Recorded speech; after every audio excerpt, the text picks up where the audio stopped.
Sælt fyrir fólkið og velkomin með mér í Glettur sem nú eru á fjöllum í orðsins fyrstu merkingu. Ég komin á Efrafjall, sem sagt heim í Möðrudal og það kirkjan hans Jóns í Möðrudal sem við sjáum hérna fyrir aftan mig. Kirkja sem að hann byggði fyrir eigin reikning og að mestu með eigin höndum.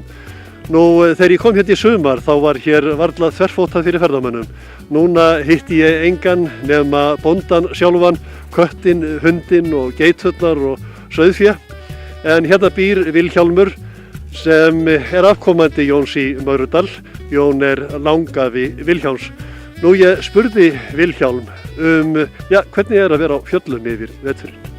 Það fínt, það náttúrulega rólegt en það svona mikil viðbrigði frá sumrinu en þetta bara öðruvísi og mér líkar það mjög vel. Þú ert hérna að fóðra féð og geitur. Þetta eitthvað sem ferðamennirnir fá síðan að smakka á þegar þeir koma í sumar? Já, kannski ekki, þetta ekki í sumar en næsta sumar sko.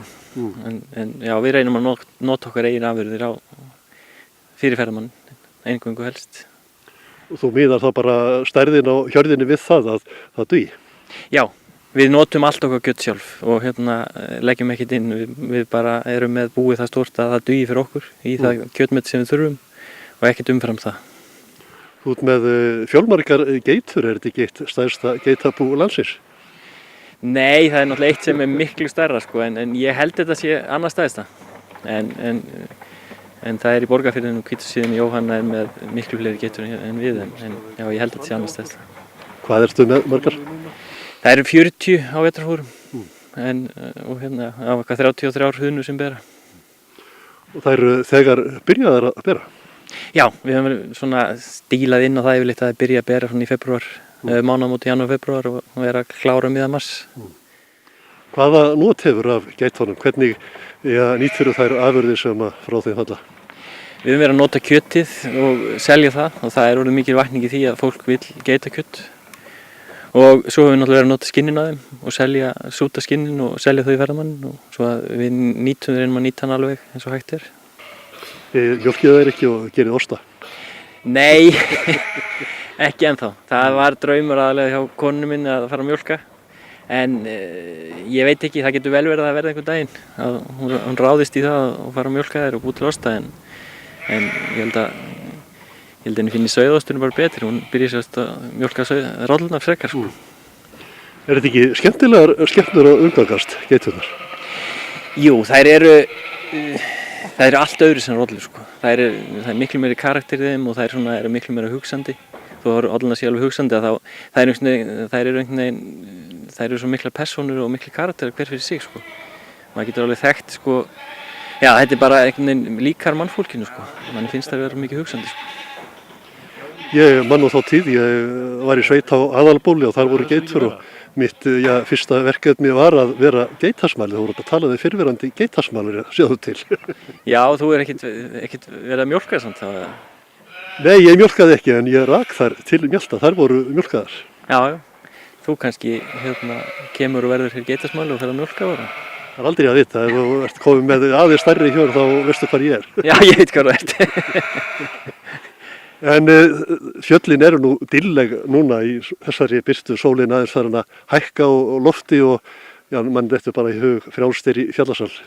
Já, það fallit í dag og það var fallit í gær en dagana þar undan var búið að vera svona hróstusamt veður, búið að vera leiðinda veður, bara stórsíða veður í nokkra daga og búið að vera alltaf mikið á þessu ári. Það sem afur þessu ári, leiðinda veður. Og hluta af verkefnu þínu hérna yfir veturinn einmitt að fylgjast með ferðamönnum. Já, fylgjast með ferðamönnum svo sem aðalega fylgjast með veginu fyrir vegagerðin að svona gefa vegagerðin upplýsingur hvað þarf að gera á mótnan, hvort þurfa að ryðja eða hvort þurfa að gera neitt og jú, auðvitað þegar maður oft út á veg líka til aðstofa ferðamenn, Íslendinga og útlendinga eftir því og það er alltaf búið að vera alltaf mikið undanfærið út að það er búið að vera leiðinda veður. Eru menn svolítið að gana út í vitleysuna í vitleysu veðri? Já, kannski eðlilega þegar er gott veður á Akureyri og gott veður á Egilsstöðum og menn ekkert að hugsa það að menn sé að fara á einn erfiðasta fjallveg landsins að fara hérna á milli og það er kannski menn fara frá Egilsstöðum í blíðu veðri og ætla bara norður til Akureyrar og ekkert að spekla í því hvort það sé eitthvað vont veður þarna uppi sko. og lenda þá í erfiðleikum eru menn kannski illa búnir. Og útlendingar líka, það fyrir vöxt er það ekki að þeir eru á ferðinni yfir vetrartímann? Jú, það eru útlendingar á ferðinni hérna yfir fjöllin á hverjum einasta degi og margir bílar á hverjum einasta degi allt árið, sko, allan veturinn og jú, þetta eðlilega kannski hugsa þeir ekki út í þetta eins og Íslendingarnir, fara bara á stað og kannski er ekki nógu góður upplýsingar fyrir útlendingarnir, ég veit það ekki, en það er ekkert, við erum ekki aðstofað meira útlendingum en Íslendingum, þetta er alveg Íslendingar sem við erum aðstofað, sko.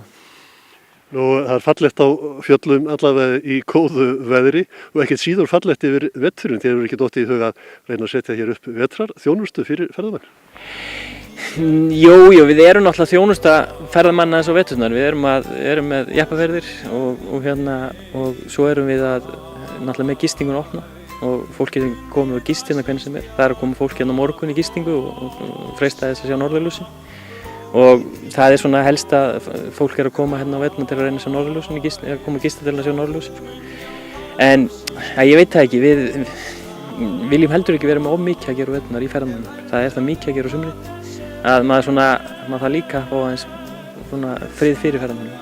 Á tíma til að hlaða batteríu. Já. Vilhjálmur, ég segi bara hvíldið þið vel í vetur og gangið þið vel til vorsins. Takk fyrir.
Jæja, þá er ég komið til Vopnafjarðar hérna eiginlega á aðaltorgið hérna við Kaupvang þar sem allt gerðist á Vopnafirði hér áður fyrr. Nú, ég hitti hérna óvænt nokkra alþingismenn, 4 þingmenn okkar af 9. Nú, ég byrja á heimamanninum sjálfum. Já, hvernig eru umskiptin? Þú varst oddviti hérna í Vopnafirði, núna alþingismaður, hvort er betra? Bæði betra. Nei, þetta er bara alltaf alveg ágætt. En það er gott að koma þarna inn með reynsluna af sveitarstjórnarstiginu og hafa verið í því. Þannig að ég tel það bara vera ágættan undirbúning fyrir þetta og allt tengist þetta nú saman. Þannig að þetta er bara ljómandi gott. Og voruð þið búin að vera hér og spjalla við ykkar kjósendur í Vopnafirði? Varstu búin að lofa miklu upp í ermina? Nei, það ger ég aldrei. Nei, við erum bara að vera raunsæ og stíga saman inn í málum sem þarf að fara og við erum ekkert að lofa eitthvað sem getum ekki staðið við. Það gengur ekki. En hvernig finnst þér tónninn vera í kjósendum? Er þeir frekar jákvæðir en neikvæðir? Mér finnst það bara jákvætt og það er ótrúlega góð fundarsókn og góð mæting alls það sem við komum. Mér finnst fólk tilbúið að hlusta og ræða málin og taka tillit til hvers annars og er tilbúið að ræða forgangsröðun á málum og öðru slíku. Þannig að þetta lofa bara góð og ég finnst bara gaman að hitta fólki eins og alltaf. Nú ef við snúum okkur næst að Austfirðingnum, héraðsmanninum sem hefur samt tengsl niður á firði, Fáskrúðsfjörð. Já, hvernig er að vera komin á þing og heimsækja svo sína kjósendur? Þetta er spennandi verkefni að vera á þingi. Það er mörg áhugaverð mál sem að maður tekst á við það og þá einmitt skemmir ekki að hafa bæði rætur á héraði og í fjörðum. En ég bý á Fáskrúðsfirði og ég kem nú hingað austur flestar helgar en er svo á alþingi virkudagana. Þannig að þá gefast mörg tækifæri til að spjalla við íbúa í kjördæminu. Nú eru þið á leið, norður eins og við segjum í það minnsta hérna fyrir austan, þó það sé kannski í vestur. En ekki svolítið önnur sjónarmið sem mæti ykkur þar þegar þið komið á það svæði Þingeyjarsýslur og Eyjafirði? Nei, í raunin ekki. Og mér heyrst nú reyndar að það sé sama hvar við erum á landsbyggðinni, samgöngumál og nettengingar eru málin sem eru rædd á hverjum einasta fundi, hringinn í kringum landið í dreifbýlinu. Síðan það náttúrulega bara hvernig við byggjum saman sem best samfélag og mér finnst nú kjördæmið allt lítur náttúrulega til háskólans á Akureyri og þetta okkar háskóli og mikilvægt að hann sinni dreifbýlinu eins og hann hefur verið að gera og þannig að það eru miklu fleiri mál sameiginleg heldur en eitthvað sérstök fyrir hvert svæði. En hvað segir Eyfirðingurinn, hvernig að hitta Austfirðinga? Hugsa þeir ekki allt öðruvísi heldur en Eyfirðingar?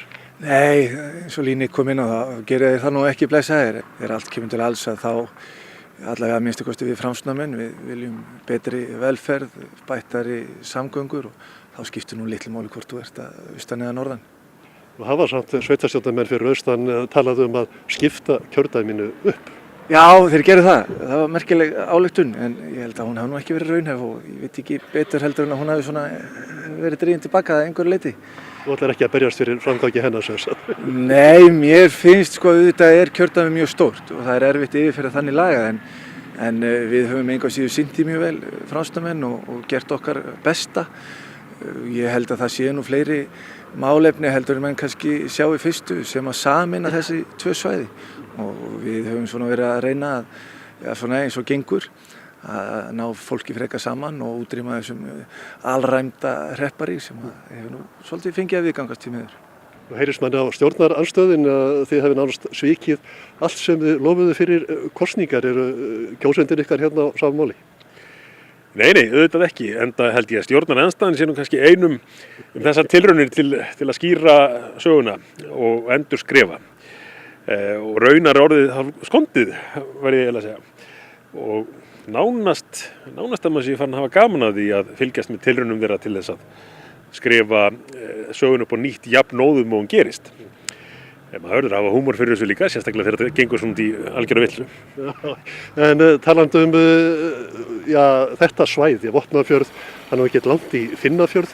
Þú talað svona að bjassínum að þessi þjónusta við siglingar og norðurhöf, olíuleit og annað slíkt sé miklu nær heldur en margir vilja halda. Ertu sannfærður það? Já, við fórum nú að tala þetta fyrir allmörgum árum síðan og þá var okkur stundum leið á hálsinn fyrir að vera búa til óraunhæfar væntingar og tala eitthvað sem að væri hugsanlega í fjarlægri framtíð. Svo höfum við nú bara séð á þessum fá árum sem að eru liðin að þetta að gerast allt saman miklu hraðar heldur en jafnvel bjartsýnustu menn þorðu að vona.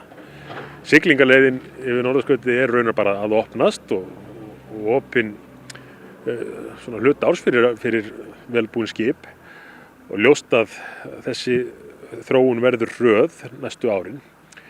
Og menn eru búin að gera sér grein fyrir því fyrir nokkur síðan í öðrum löndum, í Kína, í Þýskalandi, þar sem að þetta stóra evrópska fiskahafnafyrirtæki búið að reikna það út að Ísland sé besti staðurinn til þess að vera með aðstöðu þegar að þessi nýji heimur orðinn til. En nú eru margir hittuna, Reyðarfjörður, Finnafjörður, Vopnafjörður, Eyjafjörður, hvern staðinn með eru? Ég held að aðalatriði þessu sé að allir þessi staðir geti nýtt þau tækifæri sem að skapast. Þetta það umfangsmikið og stórt og það nú einmitt eitt af því sem að þessir þjóðverjar hafa verið að benda á að það sé algjör óþarfi að vera að takast á þessa hluti vegna þess að muni þurfa á kröftum og aðstöðu á öllum þessum stöðum að halda. Þannig að þó að það verði einhvers konar miðpunktur í Finnafirði frá þeirra sjónarhorni þá telja samt mjög mikilvægt að byggja upp aðstöðu og þjónustu starfsemi allt norðanvert og austanvert landið. Þú sagði mér einn fundamönnum áðan að á Þorrablóti fyrir það ári síðan hafi verið fengið einn á lúðurinn. Þú ert allavega tilbúin að fara á Þorrablótið óhræddur? Já, það er alltaf gaman að mæta Þorrablót. Ég er svona Þorrablóta maður má segja. Mér þykir maturinn góður og stemningin alltaf mjög góð og skemmtileg, þannig að ég reyna að komast á eins mörg þorrablót og ég mögulega get. En hvað segir þið félagar? Nú voru þið að berjast fyrsta sætið fyrir kosningar. Eru þið orðnir dús? Við höfum alltaf verið dús og góði vinir. Ég held að það sé nú eðlið því miður stjórnmála að stundu þurfa menn að takast á, en samvinna okkar gekk gríðarlega vel fyrir þann tíma og ég held hún hafi gengið jafnvel betur eftir að við komum saman í ríkisstjórn, þannig að við vorum aldrei held í ósáttir þó að einhverju kannski hafi viljað stilla því þannig upp. Má sjá, getið snúið bökum saman. Við getum verið gert þetta alveg. Hverja svona Gísli Eru þið bjartsýnir á í samvinningu að við séum búin að ná botninum og nú sé bara bjart framundan? Já, ég er mjög bjartsýnn og við erum það öll og ég heyri á fólki sem mætir þess að fundi hjá okkur að það er bjartsýnt líka. Það vil bara að hindrunum verði rutt úr vegi, svoleiðis að menn geti almennilega nýtt tækifærin, og það er það sem við þurfum að gera í stjórnmálum, að reyfja hindrunum úr vegi. Það er ótrúlega mörg tækifæri í þessu kjördæmi sérstaklega og við erum góður hópur og samstillt og góður andi og eins og þú sér að við hlæjum mikið saman og ég er sannfærður að okkur muni takast að komast í alvörunni á stað með þjóðfélagið, ekki síst í þessu kjördæmi. Er gott að vinna með strákunum? Já, það er alveg ljómandi gott. Við erum nú svona eldri og reyndar að mörgu leyti teljum við okkur, en þetta er fínt samstarf hjá okkur. Þeir reynir svona að ýta við þeim með ykkur finnst ekki ganga nógu hratt. Já, svona mildilega þá kannski höldum við svona svolítið þéttutuna og leiðbunum þetta og okkur finnst þess þurfa og það er stundum sem þess þarf, já. En þeir eru nú búin að læra það, piltarnir, að hvað línan er. Nei, þetta gengur bara vel. Það passa svolítið upp á það að við fáum nægileg vítamín. Mataræði. Talandi vítamín, þitt baráttumál þegar þú varst hér, oddviti var að berjast fyrir heilsugæslustöðinni og sjúkraheimilinu og öllu því sem hefur svolítið verið í og er meira sé enn verið að hugsa að skera hlut af launum hjúkrunarfræðis og svo framvegis. Votterringar geta væntanlega treyst í að þú spyrnir þarna duglega við fótum. Já, við náttúrulega stöndum vörðum þennan stað og það er stofnuna hér eins og allar aðrar stofnanir. Þetta er mjög mikilvægt að við gerum það út allt land, að fólk fái þá þjónustu sem það á rétt á heima hjá sér. Við stöndum saman.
Við erum ánægðir í dag. Skurðurinn er orðinn tvöfalt breiðari en hann var í gær. En þetta gekk nú ekki alveg þrautalaust í gær að opna þetta. Við reyndum að opna þetta hádegisbilið, það var nú ekki alveg, það var hásjáa þá, en við reyndum að nýta góða veðrið, við vildum opna þetta snemma. En þá urðum við frá að víkja út af brimi. Svo tókst okkur að opna þetta í gær kvöldmatarleytið á fjörunni, eða rétt fyrir fjöruna. Þá var hann kannski komið myrkur, þannig við vissum ekki alveg hvernig þetta myndi síðan líta út þegar við kæmum hérna daginn eftir, en núna í morgun þegar við mættum á staðinn þá leit þetta vel út. Mikið vatn farið að renna þennan nýja ós og við gátum sagt vélamönnunum að fara heim. Þannig að þetta lítur bara vel út.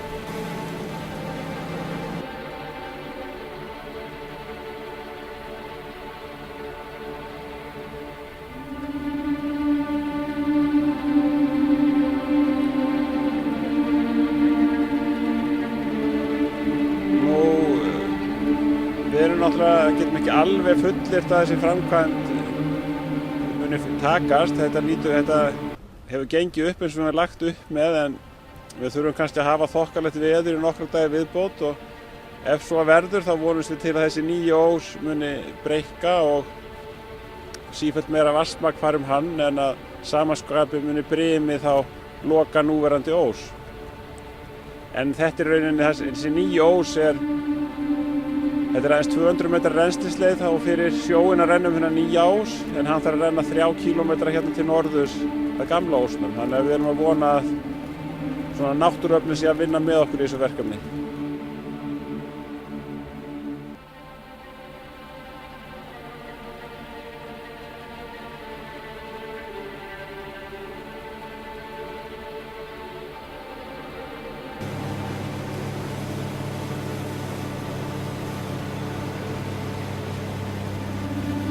Já, og fyrst og fremst það þá að þessi nýja ós gæti lokast ef það kæmi mjög mikið brim. Við þurfum gott veður nokkur daga viðbót. Ég held að þessi þokkaleg veðurspá og svo er eitthvað annað sem hefur unnið með okkur. Það er mikið vatn í Lagarfljótinu á Jöklu, þannig að það hentar okkur ágætlega meðan þessi nýja ós opnast.